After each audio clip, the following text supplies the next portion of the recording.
En tout cas, rien n'est décidé aussi précisément que le Parisien a bien voulu le dire. Et c'est d'ailleurs ce que j'ai exprimé. Il faut peut-être attendre que les ministres s'expriment avant de poser la parole. En tout cas, moi, ce que je peux vous dire, c'est que, comme je l'ai rappelé, nous allons effectivement devoir aborder ce deuxième semestre de l'année 2025 en mettant en place un plan d'action. Un plan d'action pourquoi ? Eh bien, tout simplement parce que MaPrimeRénov' aujourd'hui, rencontre depuis le début de l'année un succès significatif puisque le nombre de dossiers de rénovation globale, c'est-à-dire les dossiers d'ampleur, a triplé depuis le mois de janvier. Et deuxième sujet, donc ce qui génère, pour être très clair, un retard dans l'instruction des dossiers parce qu'on n'a pas 3 fois plus de personnel pour examiner 3 fois plus de dossiers. Et donc, notre premier souhait, c'est refroidir la machine, instruire les dossiers pour réduire les retards d'instruction, pour ne pas pénaliser ni les ménages, ni les entreprises. Deuxième sujet qui nécessite qu'on ait un plan d'action, c'est évidemment aussi les 2 mois perdus en ce début d'année, puisqu'on a voté un budget quand même avec 2 mois de retard, ce qui n'a pas arrangé les choses pour l'ANA et l'instruction des dossiers. Troisième aspect, vous le savez, aujourd'hui, les rénovations globales sont, on va dire, victimes de fraudes qui sont quand même, pour notre part, significatives.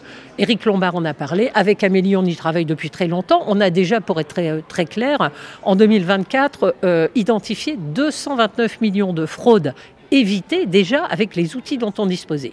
Aujourd'hui, on a la proposition de loi Cazenave qui nous donne des outils nouveaux, supplémentaires, qui vont nous permettre cet été de lancer une campagne de lutte contre la fraude. Et donc ça aussi, c'est un aspect sur lequel nous voulons, dans notre plan d'action du deuxième semestre, être en capacité d'avancer. Et donc pour ce faire, on va, pendant une durée qui est celle de l'été, on va dire d'ici le 1er juillet, mettre en place un plan d'action en suspendant temporairement donc l'instruction des dossiers pour pouvoir écluser tous ces dossiers de retard.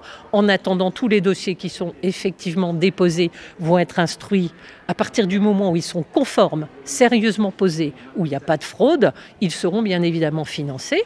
Et l'objectif, c'est à la rentrée de reprendre, bien évidemment, MaPrimeRénov', c'est pas la fin de MaPrimeRénov', contrairement à ce que j'ai pu entendre ou comprendre, ou pour 6 mois ou pour plus, en tout cas, c'est clairement pas ça, mais c'est au contraire de pouvoir reprendre dans les meilleures conditions, sécuriser, ajuster, recadrer, en prenant en compte toutes les leçons que nous aurons pu tirer de ce 2 mois et demi sur la façon de mieux éviter la fraude, de mieux calibrer des dossiers qui ont une tendance à être inflationnistes, à avoir des surestimations quelquefois. Et donc tous ces sujets-là, on veut avoir le temps de les remettre à plat. J'ai commencé ma mission, on va dire ministérielle, en m'attelant à un premier sujet, c'est de sécuriser le métier de diagnostiqueur. Beaucoup le font correctement, mais vous le savez, il y avait un certain nombre de diagnostics de complaisance ou d'interrogations sur la fiabilité des diagnostics, des DPE. Ça a été mon premier sujet. Le deuxième sujet auquel je m'attelle avec Amélie de Montchalin et le concours de Bercy, ça va être la lutte contre la fraude et recadrer et calibrer une MaPrimeRénov' qui est essentielle pour transformer évidemment les logements, les passoires thermiques, les transformer pour les améliorer, réduire les factures énergétiques et être au rendez-vous de la réduction des émissions de gaz à effet de serre. On a un calendrier des PE. Il faut que MaPrimeRénov' aussi puisse accompagner, mais de le faire de façon cadrée, sécurisée. C'est tout le plan d'action qu'on mettra donc en route et c'est certainement pas une fin du dispositif, bien au contraire, que nous souhaitons pérenniser. Et d'ailleurs, Éric Lombard, là-dessus, me rejoint. Et qu'est-ce que vous répondez du coup à la Fédération du bâtiment, à tous les acteurs qui s'inquiètent d'une fragilisation d'un dispositif qui, comme vous le disiez, rencontre un certain succès, qui a l'air de s'être un peu pérennisé dans les esprits des Français? Eh ben, l'idée, c'est que quand on a, évidemment, et d'ailleurs, on le fragilise, l'idée, c'est justement de le sécuriser, de le lisser, de le consolider et de pouvoir, pour l'avenir, l'ajuster de façon à ce qu'il n'y ait plus tous ces stop and go. Moi, j'ai hérité d'un dispositif massifié, mais peu sécurisé. Moi, aujourd'hui, encore une fois, un point après l'autre, ce que je veux, c'est qu'on remette véritablement un cadre qui permette de la perspective, de la visibilité. C'est ça l'objectif, et de le faire au bénéfice et de nos ménages, mais aussi des entreprises. C'est sympathique pour personne d'avoir des stop and go liés à des afflux de dossiers ou à des critères qui ont tendance aussi, ou à des devis qui quelquefois ont tendance à s'envoler. Enfin, on veut remettre un cadre, et ce cadre, on le posera à la rentrée. C'est bien l'objectif, c'est justement parce qu'on considère que c'est utile.